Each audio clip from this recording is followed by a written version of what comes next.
guys is Genevieve the Billy Norman. It's blurred. Ito guys. Ano yan Genevieve? Ano yan? Ito yung sibuyas ng Sweden. Ito na talaga ito. Yung wild chive. Ano yun? In English term, chives. Ano yun?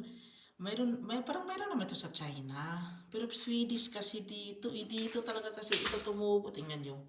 Bago ko palang tinanim. Ang dami nila Genevieve. Oo, matagal na ito doon. Akala ko kasi wala na sila. Oo. Kasi nagkapok daw. Alam mo naman, winter. Oo. Andito pa pala sila. Pagtubo. Doon sa ano ko.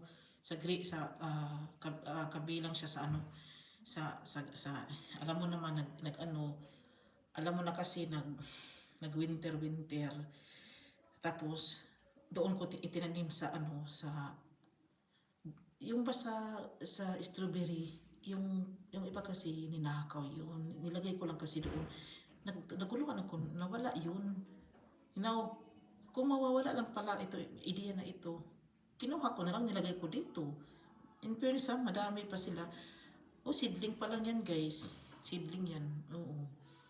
Anong seedling Genevieve? Yung bang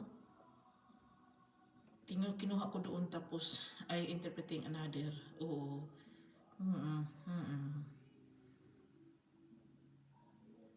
Ito kasi yung sinasabi nilang grease look. Grease kasi, grass kasi yun. Grease look. Ano ito dito guys? So kakumon kainin ng mga Swedish. Yung parang sibuyas ang lasa. Sa akin naman nasarapan ako. Nagtanim nga ako dahil I love it.